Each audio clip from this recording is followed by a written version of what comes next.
Usapang totoo, walang preno. You under Vlogcaster, real talk lang, walang plastikan. Magandang araw mga ka-Wonder, welcome back sa ating YouTube channel, Wonder Vlogcaster, Mark Narboneta here. Meron lang akong gustong i-share sa inyo mga ka-Wonder, The Who. Blind item tayo mga ka-Wonder. Actually, pwede rin itong warning sa atin. Kasi some of us are very gullible, especially yung, huwag na tayo magbanggit, para may mga tao talaga na madaling mauto, madaling malure, no? Makitaan lang kahit ito ay mahalata mong medyo one-sided at talagang kumakampi doon sa someone na medyo talagang masama, no? At ngayon nagpapakita ng kabutihan, medyo nagbe-blend, ano, trying to be neutral, yan yung key, trying to be neutral. Kaya maraming nalulure sa kanya, no? And then something na mga post, mga cryptic post or yung talagang detailed na mga post, no, doon mo marirealize na oo nga, no, parang tama itong sinasabi rito. Pero bago yun mga ka-Wonder, please don't forget to subscribe to our YouTube channel, Wonder Vlogcaster. 100% libre po ang pag-subscribe. Click nyo po yung subscribe button, lalabas yung bell icon, piliin yung all. Marami pong salamat. Ito pong tinutukoy natin mga ka-Wonder, itong pinost nitong Nutriban Republic. Nutriban, no? Paborito ko po yan, maliit ako. Yung mga umabot po dyan ng Nutriban, ano? Just comment down below kung ano po yung mga palaman ng mga nakain yung Nutriban. Yung iba yung medyo may mga parang gumagalaw-galaw pa na bug, no? Na that time. Pero healthy yun, ano? Yung Nutriban. Kaya nga Nutri. Sabi ni Nutriban Republic, may DDS senator. Ayun, may hint na kayo agad. Dahu sana ito, blind item, ano? Na alagad ni tatay na surprisingly tahimik sa issue ni VP Sara. Tahimik siya. Sino kaya yon? Si Bongo? Nagsalita yan na nakaraan eh. Pero tahimik. Si Bato talagang tahimik. Hindi mo makita. Nowhere to find yan eh. Sino pa? Sino pa yung mga masasabi mong si Amy? Hindi. Very vocal yan. So wala tayong maisip, ano? Except dito sa isang tao na I think, ano, itong sinasabing senador na ito na may hint na kayo, eh parang meron na rin siyang social media account na pang ano niya, pang vlog niya. Ayan, pangalawang account. Parang ganun ang sinasabi rito. No, sabi, tahimik sa issue ni VP Sara habang nagpapaka-neutral. Yes. Halata naman mga ka-Wonder eh. Pansinin nyo Sabi niya, sabi niya ganito, 16 daw talaga ang bumoto.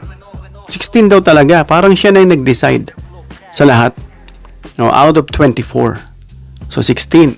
Pero sabi nga ng mga analyst tsaka ng ibang abogado, it is not for him to say alone. As if he is the sole speaker in behalf of him. Kapag sinabi niya, yun na yung desisyon. No, hindi. Yun ang pagkakasabi niya. Kaya from there, parang trying to be neutral. Sabi nga rito nagpapaka-neutral at mabait sa kakamping vloggers. Ang ginamit dito, vloggers, ano? Supposedly vloggers to Kasi iba po yung, ito po para magkaroon tayo ng ano rin, educational value dito. Yung vloggers, yung B, iba po yun sa vloggers na letter V. No? I-search nyo po yung difference nun. I think, yung vlogger, someone who is expressing something, giving his opinion, etc., in a writing form. Parang ganun. Yun ang sa aking pagkakaintindi.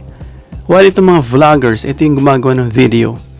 Mga content creators, yun yung mga YouTubers, mga nagpo-post sa social media, na nakikita mo silang may video sila. Yun, parang ganun ang difference nila. No? Comment lang kung may dagdag kayo o anong pagkakaintindi nyo. Huwag masyadong kiligin, sabi niya. Kasi nga, medyo nung nakita ko rin to, parang nagpapaka-bait na ba to? Papakabait na siya, no? Kasi natag siya talaga at sirang-sira siya sa tao, sa mga pro-Marco, sirang-sira siya. Sirang-sira din siya sa mga dilaw, no? Sa mga kakampink. Sabi rito wag daw kiligin, no? Kasi mga ka-Wonder, strategy niya yan sa 2028. I think re-electionist to, no? Tatakbo to ulit. Sinsira, basa ang pangalan niya, ipilit niyang pinapatuyo at nilalagyan niya ng pabango. Sabi niya, strategy yan at kayo pa ang ginagawang pampabango gamit ang platform nyo. Yung tinutukoy ditong kayo ay itong mga kakamping vloggers. Kilala ko na to.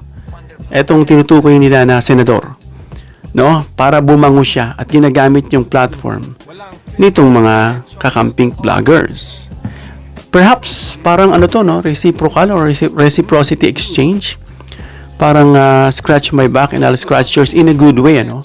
Na tulungan, of course, para maparami yung subscribers, yung viewers, ano, parang ganun.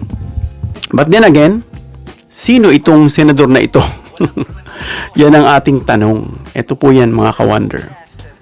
Yan. Alagad daw ni Tatay Diggs. Parang nababalita, binabash din siya dati, mga ka-wonder, na parang alagad din siya ni First Lady Marcos. Kanino ba talaga siyang alagad? Comment down below kung sino talagang master nito at kaninong alagad talaga ito, mga ka-wonder. No? At yun nga, iniisip natin kung sino siya. No? Pero ang tanong, mga ka-wonder, talaga bang DDS siya? Confirm ba na talagang DDS ito? No? Kasi, mga ka-wonder, may mga pagkakataon o nangyari noon, ano, na ito'y naging isang Duterte-aligned senators. No? I mean, I'm talking to him, yung linya ni Duterte, mga senators. So, he is one of those senators. No, dun sa, halimbawa, itong 20th Congress pa, nagkaroon ng Senate majority na binubuo ng magkaibang political camps at alam nyo na kung saan siya napunta. Kabilang ang mga Duterte allies. No? Pero tanong ulit, DDS ba talaga siya? No, hindi kasi ganun kasimple, mga ka-wonder, na itagto na bata daw o tauhan ni First Lady. No? At hindi naman siya kapartido ni Duterte. No? Hindi. Dahil hindi natin sasabihin kung anong party nito, no?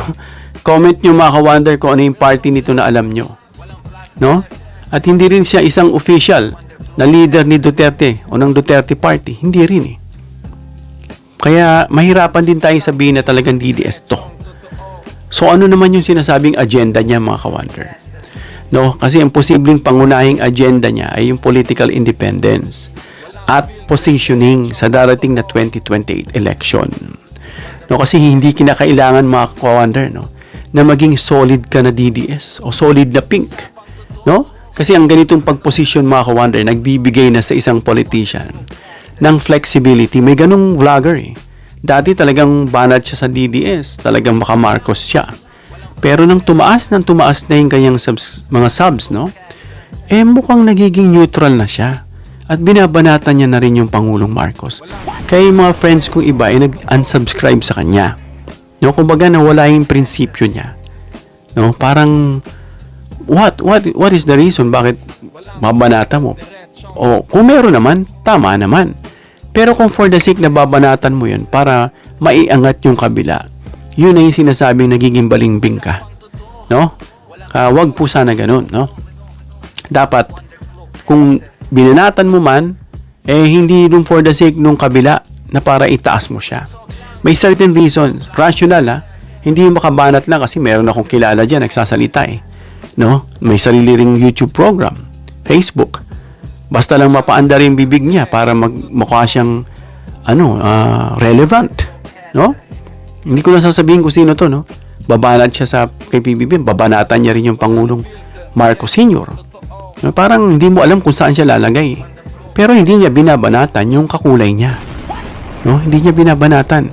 Binabanatan niya yung DDS, binabanatan niya yung Marcos, pero hindi niya binabanatan yung kulay niya. Di ba? Parang wala ka rin.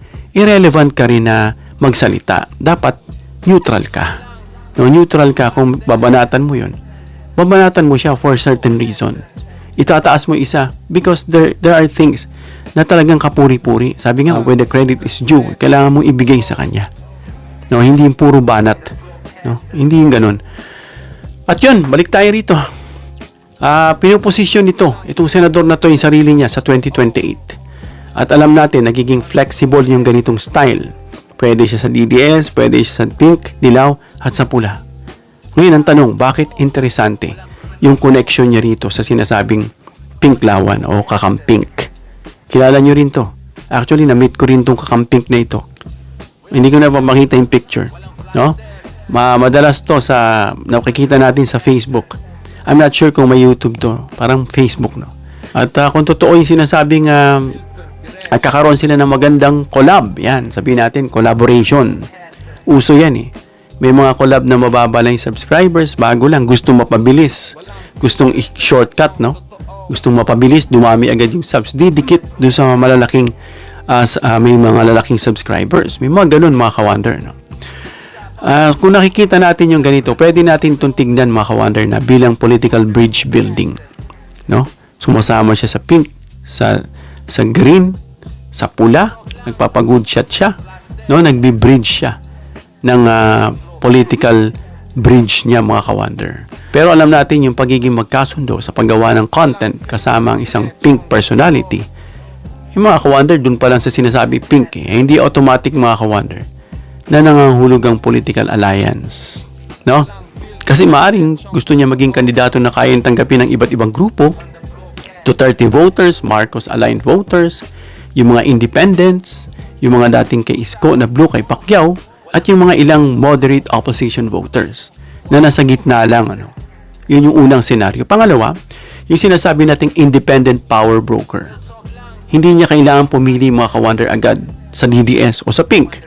Maaari niyang gamitin yung kanyang Senate experience, yung kanyang political network. Kilala ito eh. May network na siya. May pangalan. No? Para siya manatiling relevant kahit magbago yung dominant political coalition. In other words, nagpe-play safe siya at nagpapagood shot siya sa bawat kulay. Kumbaga wala siyang pinipiling kulay. Flexible nga eh. No? At yung isa pang posibleng senaryo ditong pangatlo, pinuposisyon niya na yung sarili niya sa 2028 o yung sinasabing 2028 positioning. Yung pagkakapag-ugnay niya sa iba't ibang political personalities, no? Sa mga platform niya, sa channel niya, di ba? Yun yung bridge eh, no? Maaring maghahanda yan sa 2028. Kaya nga sabi, huwag tayong masyadong kiligin. Pero hindi rin dapat sabihin, mga ka-wonder, na tunay niyang plano. Hanggat wala siyang direktang pahayag. Malay mo, hindi na siya manalo. Dahil nga bad trip sa kanya yung tao. Nagiging parang nagpapagood shot lang siya, nahalata. Magiging content creator siya. Di ba? Ganun eh, pwedeng mangyari yan. May makilala akong ganyan na suspindi, no? Sa gobyerno. Ngayon, content creator siya, malakas siya, kumikita pa siya. If ever na matanggal siya at wala na siya doon, content creator na siya. Di ba? May mga ganun. Iba nga, Amerikano eh. Nag-venture sa Pilipinas, dito tumira. Dahil dito sila kikita, dito ang pera. Dahil yung mga Pinoy mahilig mag-subscribe, lalo na kapag nakita nila banyaga. Naaaliw sila, natutuwa sila eh. Kasi tinatangkilik yung sariling atin. Kaya hindi natin masasabi kung ano talaga yung tunay na plano nito eh. Hanggat wala siyang direktang pahayag, mga ka-wonder. Kaya ang pinakamahalagang tanong dito kanino ba siya tunay na loyal? Sa Duterte camp? Sa Marcos camp? O opposition? O sa sarili niyang political machinery? Di natin alam. Yun yung delikado eh. Kakapit, and then pag mahina, aalis. No? Tapos, mananansya. No? Kaya ang bottom line, mga ka-wonder, mas interesante yung possibility na may isang senador na hindi gustong ikulong yung sarili sa DDS o sa pink. O pink, pag sinabi ko sing pink, associated na rin yan si Dilaw, no? Dilaw divide, nagati. No? Kung si Senator Blanc, yung tinutukoy nyo at ako na isa lang, no, ang kanyang political strategy ay maaring mas tungkol sa pagbuo ng sariling space. Kaya gumawa na rin siya ng kanyang platform. At pakikipag-ugnayan, no, sa magkakaibang kampo kaysa pagiging permanenteng miyembro ng isang political bloc. Kaya disclaimer, mga ka-wonder, ito'y opinion lang natin. Kayo po yung mag-comment dyan kung sino yun sa tingin nyo. Kasi yung discussion na ito, mga ka-wonder, isang political analysis lang. No? Disclaimer lang, ano? At ang mga possibility na mabanggit nyo, ang mabanggit ko, o sa tingin niya na siya yung tinutukoy, ay hindi nangangahulugang kumpirmadong agenda o alliance o 2028 plan o ano man yung sinabi natin. Ito'y opinion lang ng sino mang politician. Yung mga label kasi mga ka-wonder na DDS, pink o dilaw, no, ay mga political description yung mga ka-wonder na maaring mag-iba-iba. Depende sa source, no, at konteksto. Kaya mas maganda mga ka-wonder ay ihiwalay natin yung confirmed statement at actions, no? Sa speculation tungkol sa kanilang posibleng 2028 strategy. Dahu ang senador. Comment down below. Hanggang dito na tayo mga ka-wonder. Comment down below your opinion para mabasa at mareaksyonan. Please give me a thumbs up if you like this video para ma-share ni YouTube sa iba pang viewers. And please share this video para malaman yung blind item natin. Yung dahu ang senador na pinag-uusapan natin. Please subscribe, hit the notification bell icon and choose all bilang suporta sa aming mga content creators. Hanggang sa muli mga ka-wonder. God bless.